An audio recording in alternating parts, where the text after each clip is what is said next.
2 నిమిషాలు మాట్లాడాలనే ఉద్దేశంగానే ఈ పత్రికా సమావేశం నిర్వహించడం జరుగుతోంది. గడిచిన 8 నెలల్లో కూటమి ప్రభుత్వం ఏర్పడిన తర్వాత ప్రత్యేకించి కదిరి నియోజకవర్గంలో రియల్ ఎస్టేట్ మోసాల మీద, అవినీతి మీద ఎవరైనా అధికారులు ఉన్నా కూడా, లేదంటే మా స్వపక్ష పార్టీలో ఉన్నటువంటి వాళ్ళు ఉన్నా, ఏ పార్టీకి చెందినటువంటి వాళ్ళైనా తప్పు చేసి కఠినంగానే వ్యవహరిస్తున్నాం. ఈ వ్యవహార శైలిలో మాకెక్కడ కులం కానీ, మతం కానీ, పార్టీ కానీ ఇప్పుడు చూడలే.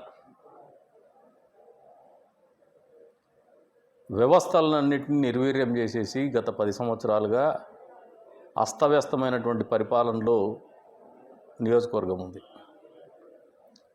ప్రత్యేకంగా sub register office, revenue office, municipality, police వ్యవస్థ అనేది, ఈ 4 వ్యవస్థలు కూడా గడిచిన వైఎస్ఆర్సీపీ పార్టీ అధికారంలో ఉన్నప్పుడు పోలీస్ అధికారులు మీసాలు లూవి, తొడలు కొట్టి, గంజాయి అమ్మే వాళ్ళతో పాటు కలిసి భుజాల మీదకి ఎక్కి రాజకీయాల్లో నిర్వహించినటువంటి పరిస్థితి. ఇంత విచ్చలవిడితనం గతంలో ఎప్పుడు లేదు. ఇటువంటి ఆలోచన విధానానికి స్వస్తి పలకాలని మేము కఠినంగా వ్యవహరిస్తూ ఉన్నాం. ఇంకా ఒక వ్యవహార శైలి ఉంది. రాజకీయ పార్టీ ముసుగులో నాయకులుగా చలామణి అవుతూ, అసలు నాయకులు కూడా కాదు వీళ్ళు, నాయకులుగా చలామణి అని మాట్లాడుతున్నా. మళ్ళీ నాయకులు అనుకొని మీరు అనుకుంటున్నటువంటి మీరందరికీ కూడా చెప్తాను, మీరు నాయకులు కూడా కాదు. పదవి ఉంటే నాయకుడు కాలేడు. ప్రజల్లో ప్రేమ ఉంటే, పలుకుబడి ఉంటే, నమ్మితే నాయకుడు అవుతాడు. వాళ్ళ కోసం బతికితే నాయకులు అవుతారు. వాళ్ళని దోపిడీ చేస్తే నాయకులు గారు. మీరు కొంతమందిని గమనిస్తూ వస్తే పాపం మాట్లాడుతున్నారంట, కానీ మా ప్రభుత్వం వస్తుందని. వాళ్ళందరికీ చెప్తాను, 20 ఏళ్ళు రాజకీయాలు చేసిన, 24 ఎన్నికల ముందు కూడా చెప్పిన, ఊరికే రాజకీయాల్లోకి రాలే, వచ్చి పొయ్యేకి రాజకీయాలు రాలే అని అప్పుడు కూడా చెప్పిన. మీకు అధికార పార్టీ మీరు చేయండి, మామూలుగా మా వాళ్ళంతా పక్క నియోజకవర్గాలంతా మా పార్టీ అధికారంలోకి వస్తుంది, మేము చూస్తామని అప్పుడు ఉన్నటువంటి ప్రజాప్రతినిధి కూడా చెప్పిన.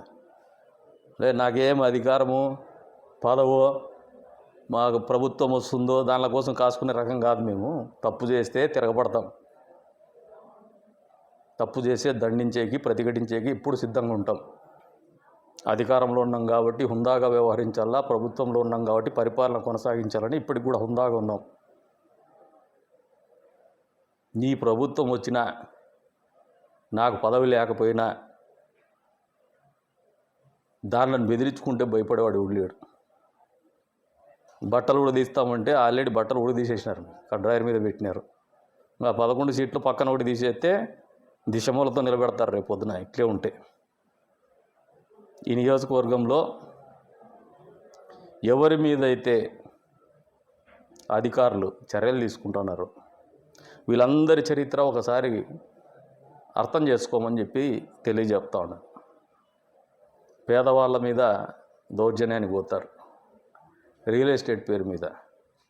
వీళ్ళు ఎక్కడ సక్రమంగా ఉండే ఆస్తులు ఎప్పుడు కొనరు, దాంట్లో వ్యాపారం చేయరు, సక్రమమైన లేఅవుట్ లేటువంటి వేయరు, అన్నీ అక్రమ మార్గాలే. భర్త చచ్చిపోయి 2 పిల్లలుంటే వాళ్ళ దాంట్లోకి పోతారు, దొంగ పత్రాలు సృష్టించి ప్రభుత్వ భూముల్ని కాజేస్తారు, అక్రమ లేఅవుట్లు వేసేసి పార్కు స్థలాలు అమ్ముతారు, ఒక స్థలాన్ని 3 సార్లు అమ్ముతారు, ప్రభుత్వ పట్టాలని ఇంట్లో పెట్టుకొని పదే వీళ్ళ సంతకాలు పెట్టేసి 1,00,000 2 లక్షలకు అమ్ముతారు. దళారులను పెట్టుకొని ఎమ్మెల్యే స్థాయిలో పట్టాలు వాళ్ళ కంట్రోల్లోకి ఇచ్చేసి, ప్రైవేట్ వ్యక్తుల కంట్రోల్లోకి ఇచ్చేసి, కోట్ల రూపాయల 5 ఎకరాల దానికి కూడా దొంగ పట్టాలు చేసి ఆస్తిని అమ్మజూపుతారు. ఇటువంటి వాళ్ళని మేము దండిస్తాము. రోడ్డు మీద కట్టుకోవచ్చు ఇల్లు. అదే రకంగా మామూలుగా ప్లాన్ అప్రూవల్ తీసుకొని ఇల్లు కట్టుకుంటానే వాళ్ళ దగ్గర కూడా పోయేసి ఇది కొంచెం డీవియేషన్ ఉందనే డబ్బులు కలెక్ట్ చేసిన వాళ్ళే వీళ్ళంతా. ఇది వాస్తవమో అవాస్తవమో ప్రజలు ఆలోచన చేసుకుంటాను. అటువంటి వాళ్ళకే బుద్ధి చెప్తాను.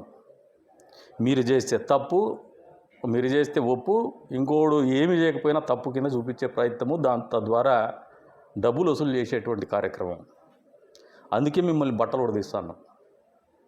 మీరు భయం అని ప్రజల్ని భయపెట్టి, పేదవాడిని భయపెట్టి, నిస్సహాయాలను భయపెట్టి,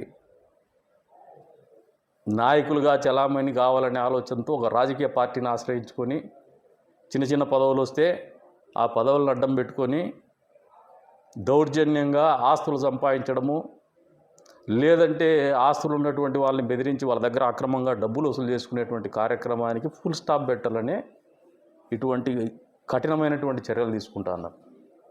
ఇది ఇక్కడితో ఆగిపోతాయని కల్లో కూడా అనుకోవద్దండి. కదిరి అనేది ఒక బ్రాండ్ ఇమేజ్ అనేది 100% డెవలప్ చేస్తాం. అభివృద్ధి ఒకవైపు తీసుకుపోతున్నాం, సంక్షేమం ఒకవైపు తీసుకుపోతాం. అక్రమార్కుల్ని దండించేటువంటి కార్యక్రమం కూడా నిరంతరము దీనికి సమాంతరంగా జరుగుతూనే ఉంటుంది.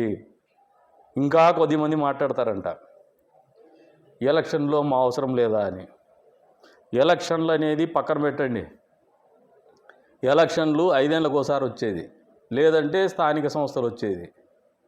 మీరు ఎలక్షన్లు రాజకీయాల్లో మేము అవసరం లేదా అని కానీ, లేదు రాజకీయాలు వద్దని కూడా మేము చేసేది చేసుకొని అంటే కూడా వదలవు. మీరు ఎలక్షన్లు చేయండి, మీ పార్టీలో మీరు రాజకీయాలు చేయండి. మీకు నిజంగా అన్యాయం జరిగితే గొంతిప్పండి, సమాధానం చెప్తాం. మీరు ప్రశ్నించండి, సమాధానం చెప్తాం. ఇంకా భయపెడతారు, ఎలక్షన్లను చూపించేసి భయపడతారనుకుంటే మీ మూర్ఖత్వం అది.